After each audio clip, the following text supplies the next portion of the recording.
¿Qué sientes al escuchar esta canción? Bueno, pienso más que nada en mis amigos, porque lo que están ahí, por lo menos en la parte, del video musical, si se ve, la canción de Patria y Vida está filmada en Cuba, incluso en medio de la pandemia.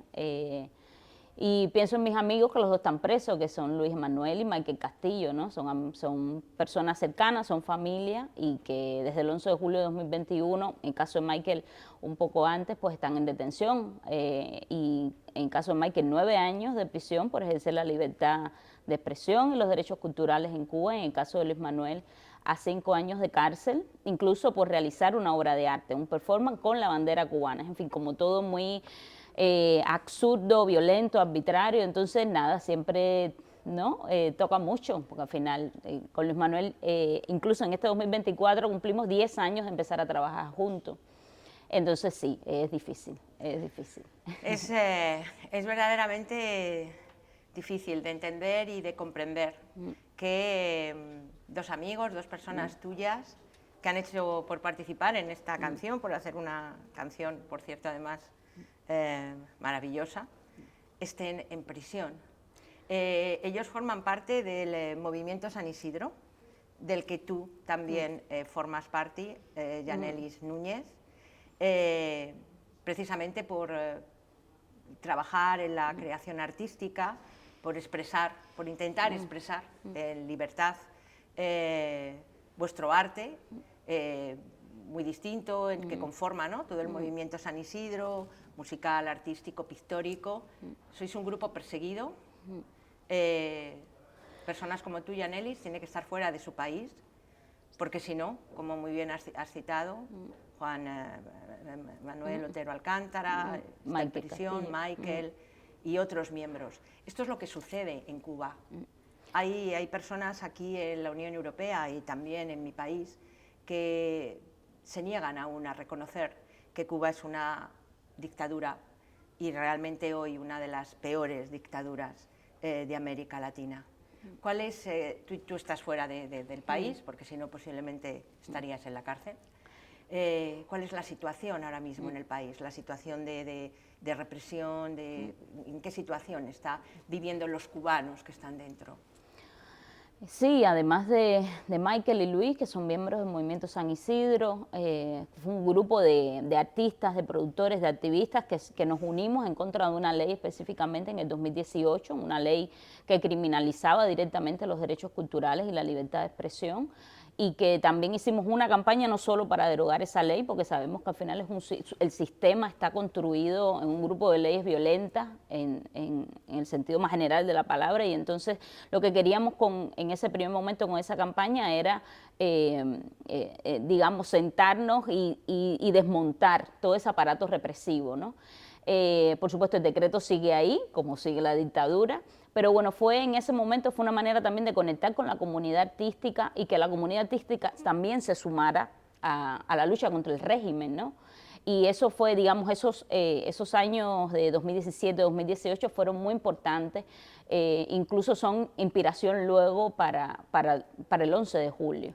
La situación ahora mismo está bastante crítica en todos los sentidos, no solo por la situación sanitaria, humanitaria, la crisis alimentaria, la inseguridad en las calles, hay un aumento de la violencia, sino también por los más de 1000 presos políticos que hay después del 11 de julio y que han seguido aumentando. Es decir, no es el grupo de personas que se manifestaron y que pusieron condenas ejemplarizantes para que más nadie saliera a la calle, sino incluso después del 11 de julio se han sucedido distintas manifestaciones en distintos poblados. Ahí está Camalote, está Nuevitas, y han empezado a condenar también a estas personas que son de pueblo y que han salido a la calle a reclamar el derecho a una alimentación para sus hijos, el derecho a tener una seguridad y el derecho a la libertad, y están siendo juzgada a 10 años, 15 años de prisión, y ahí están las sentencias, es decir, no, ahí están los testimonios. Entonces la situación es bastante crítica, bastante preocupante, y no es algo que nosotros veamos así a largo plazo que tenga digamos, un final o que lo que nosotros estamos planteando que se tiene que resolver, pues se llegue a algún lugar positivo para la sociedad civil y para la sociedad cubana en sentido general. Hay también un aumento considerable de la migración. En los menos de 2 años, más de 500.000 personas han salido de Cuba y todo esto son sus registros. Es decir, porque al final las cubanas y los cubanos salen por donde pueden. Y también ha sido una válvula de escape del gobierno, del régimen cubano para digamos, quitarse presión. Exacto, para quitarse presión. Pero la incomodidad y la inconformidad siguen latentes. Y lo vemos cada día en las denuncias que se hacen en las redes sociales, que ha sido una herramienta súper importante para, digamos, el último ciclo de movilizaciones ciudadanas que se han dado en Cuba y que no son recientes. Digamos, si el régimen tiene 60 años, la oposición y la disidencia política también tiene 60 años. Lo que por supuesto el gobierno ha controlado el relato durante todo este tiempo y lo ha exportado muy bien. Y por eso también la importancia, ¿no?, de venir nosotros aquí, compartir nuestra experiencia, nuestros testimonios y digamos, de construir ese relato. Aquí hay una idea, sobre todo incomprensible, pero por partidos de izquierdas, democráticos, que aún siguen defendiendo a este régimen, en el sentido de que, bueno, las condiciones sociales están garantizadas, ¿no? Esa idea de la Cuba que... esa idea que me resulta imposible compartir, ¿no?, entre dictaduras buenas y dictaduras malas. Pero bueno, esa idea de que la educación en Cuba estaba garantizada, que la sanidad es de un gran estándar y que no hay necesidades sociales. Yo he estado en contacto con muchos cubanos, pero también con movimientos de mujeres cubanas que son muy activas desde hace mucho tiempo, han estado en las calles y realmente la situación que describen es terrible. ¿Cuál es el día a día, ¿no?, de una familia trabajadora cubana, de una mujer que tiene que hacer frente a las necesidades de sus hijos, las escolares, las sanitarias de sus padres mayores? Porque creo que esto es muy necesario, es decir, hablamos muy poco de esta situación y creo que es muy necesario, ¿no?, que la sociedad europea también lo conozca. Sí, el tema de los cuidados en todas las sociedades, la mujer es la que está en el centro y en Cuba no es un caso aislado y son las mujeres las que tienen que poner, digamos, la comida sobre la mesa diariamente, por supuesto con ayuda de las familias, las parejas y tal.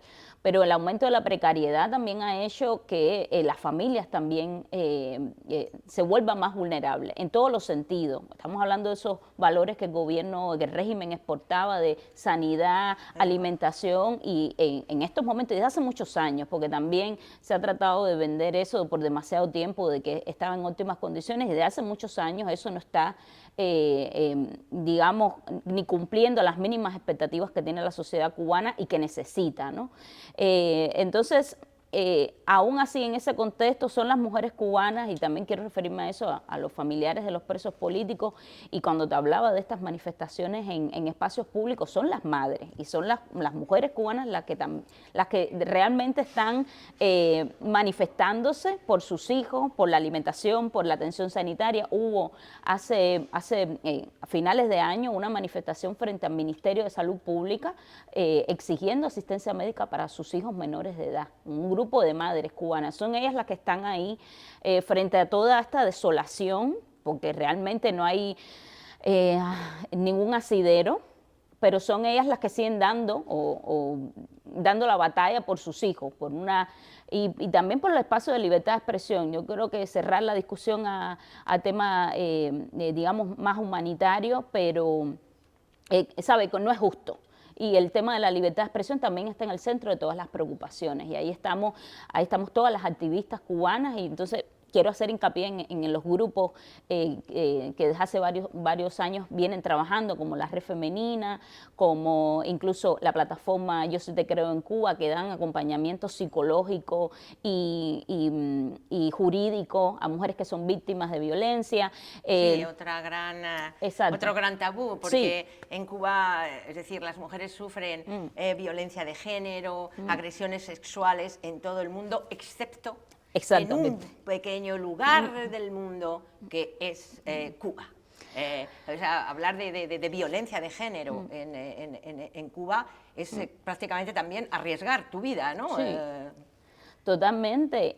Es que recuerdo a la propia Mariela Castro, que es la hija de Raúl Castro, en el 2015, en un diario argentino, dijo que en Cuba no había feminicidio. Y es absurdo, digamos, es antinatural, y realmente se ha puesto sobre la mesa en los últimos años el tema de la violencia de género y los feminicidios por el trabajo de las mujeres activistas independientes, que pese a toda la criminalización en la que trabajan, es decir, no tenemos recursos, no somos, digamos, las que recibimos los fondos digamos, del acuerdo de diálogo y tal, nosotros no somos parte de esa sociedad civil que recibe esos fondos, trabajamos a fuego cruzado, contra la violencia de género y contra el régimen, que también es un Estado que ejecuta la violencia de género a través de la violencia política. En Cuba hay más de 100 mujeres en prisión ahora mismo, más de 100 mujeres, y entre ellas hay una mujer trans que se llama Brenda Díaz, y que está recluida en una prisión de hombres. Ni siquiera la dejan vestir de mujer en la prisión, y está condenada a 14 años de prisión por manifestarse el 11 de julio. Entonces, gracias, digamos, yo pertenezco al Observatorio de Género Alastensa, y nosotros solo en el año 2023 hemos contabilizado 89 feminicidios. Eso, si lo comparas con otras cifras de otros lugares, a nivel de grupo poblacional es una cifra elevadísima, y el régimen cubano a estas alturas todavía no ha dado ni datos fiables, ni ha sido transparente con la metodología que utiliza, ni ha puesto en práctica medidas ni protocolos de acción, como por ejemplo los refugios. En Cuba no hay refugios para mujeres que son víctimas de violencia de género, no los hay. No hay donde ir. Entonces la situación es bastante preocupante, ni siquiera la tipificación del feminicidio, que dijimos que había que incluirse en el nuevo Código Penal, que salió en el 2022, no lo hicieron. Incluso la FMC, que es la Federación de Mujeres Cubanas, la única permitida en el país, y por supuesto es una federación del régimen. Exacto. Para que nos entendamos. Sí, es el brazo ejecutor, un brazo represivo del régimen. Pues esa federación públicamente en la asamblea dijo que no era necesario tipificar el feminicidio. Entonces esas supuestamente son las organizaciones que dicen representar a las mujeres cubanas en una situación crítica para la violencia de género. Porque el año pasado una muchacha de 17 años fue asesinada en una estación de policía por su expareja. Entonces, en una estación de policía. En una estación de policía. Entonces, los casos que tenemos son, digamos, casos que se pudieran haber prevenido. Si hubiese habido una intención, si hubiesen habido asesoría, si hubiese habido acompañamiento por parte de las instituciones que supuestamente es su objeto social. Entonces, eso nos preocupa, desde el observatorio nos preocupa, y desde las organizaciones de mujeres activistas nos preocupa, y por eso hemos realizado distintos llamados a nivel internacional, pero también llamados incluso a las instituciones del régimen, más que nada porque le estamos exigiendo responsabilidad. El régimen cubano, como una dictadura que es de más de 60 años, hace lo que todos los dictadores: lo que no se nombra no existe. No se nombra el feminicidio, no existe el feminicidio. No se puede hablar de presos políticos, sino de traidores a la patria. Por eso no existen presos políticos, más de 1000 presos políticos en Cuba, y hay muchos presos políticos jóvenes, ¿no? Porque yo creo que si algo significó el éxito de esta canción que escuchábamos al principio, Patria y Vida, fue realmente un grito, ¿no?, de jóvenes, de cubanos, que irrumpían en las calles gritando: se acabó, 60 años ya son suficientes. Y lo que dice la canción, bueno, una letra, todas las palabras tienen significado, pero lo del pueblo cubano pide libertad y menos doctrina, y frente al lema, ¿no?, de Fidel, patria o muerte, patria y vida, que es lo que merecen los cubanos. Y parece que efectivamente esta nueva generación de cubanos que no se resignan, no es patria o muerte, sino patria y vida, y en mi país está realmente siendo duramente castigada, reprimida. Una pregunta, Yanelis, ¿tú sientes, tú como una persona que ha tenido que huir de tu país, que eres una activista, que estás en contacto también con todas estas redes de mujeres, el movimiento San Isidro que está dentro de la isla, ¿Sientes realmente que la Unión Europea, que un país como España también, por, en fin, nuestra cercanía, os está acompañando como debía? ¿Crees realmente que considera y trata al régimen como lo que es? O no sé, ¿qué sentís, ¿no? Porque a mí me parece durísimo, ¿no? Vuestra situación de estar fuera trabajando por las libertades en tu país, pero a su vez en contacto con toda esta gente, o sea, sabiendo que tienes a tus amigos en prisión. Realmente hay muchas acciones que les hemos pedido, iniciativas que les hemos pedido que no han sido cumplidas. Siempre ha sido con paños tibios con el tema de la dictadura cubana, incluso en el caso de España, que ni siquiera lo nombran como dictadura, por lo menos algunos grupos políticos, los de izquierda principalmente. Y bueno, nos dejan una posición de desesperanza y que estamos solos en la lucha. Realmente es el sentir ya más que nada mío particular, ¿no? Ver que no se toma en serio incluso las alianzas que tiene Cuba con Rusia en un contexto bélico ahora mismo, y que no hay no hay una mano firme, ¿no? Incluso respondiendo a los propios valores, ¿no? Que dicen defender, sí, los valores democráticos que dicen defender, y que son los valores que nosotros queremos para Cuba, no queremos otros, ¿no? Entonces, digamos que la sensación es que estamos solos, ¿no? Porque incluso ni en la región latinoamericana también hay muchos gobiernos afines a la dictadura. Entonces, durante mucho tiempo, por supuesto que hay voces importantes, incluso este gesto de estar sentadas aquí es un gesto importante y es un gesto que se agradece, y un gesto que agradecen incluso los familiares de los presos políticos, que también en esta visita estamos aquí para hablar de la iniciativa que están impulsando, una iniciativa de amnistía por sus seres queridos, y que más de 35 familias la han impulsado. Y realmente el estar aquí, el que nos abran las puertas, que se reúnan con nosotros, es un mensaje de que por lo menos escuchan nuestro testimonio, y bueno, que esperamos también acciones públicas. El gobierno cubano teme mucho a estos espacios visuales, espacios posicionamientos públicos. Le teme mucho a posicionamiento público, instituciones incluso como las que tiene convenios como es la Unión Europea. Entonces, pues sí, hay momentos en que nos hemos sentido bastante solos, y yo creo que ahora mismo también, incluso con la reciente visita de Borrell, nos hemos sentido bastante solos, porque siento que los intereses económicos se ponen por encima de los derechos humanos, y bueno, y en una situación tan crítica como la que estamos, nos parece inconcebible. Sí, tú sabes que aquí en el Parlamento Europeo, la verdad que durante esta legislatura hemos intentado un grupo de eurodiputados de distintos grupos políticos muy comprometidos con Cuba y con el pueblo cubano, que Cuba estuviera en la agenda. Y hemos impulsado varias resoluciones denunciando precisamente a la dictadura cubana y pidiendo libertad y el respeto de los derechos humanos. Desde luego vais a tener el compromiso de muchos eurodiputados de impulsar y trabajar por esta iniciativa de amnistía para los presos cubanos en Cuba. Los presos políticos cubanos deben estar en la calle, deben tener libertad, deben ser puestos en libertad de forma inmediata. Y yo espero, y desde luego, que también en la próxima legislatura en este Parlamento Europeo se continúe con este compromiso por la democracia, por la libertad en Cuba. Creo que bueno, el trabajo que hacéis activistas como tú, Yanelis, es fundamental para que un día veamos a Cuba libre, de verdad. Muchas gracias, de verdad. Y desde luego vamos a trabajar para eso, ¿no? Para lo que dice la canción de Patria y Vida. Se acabó. 60 años de dictadura ya son suficientes. Muchas gracias. 60 años trancado, no, mira, se acabó. 5, 9,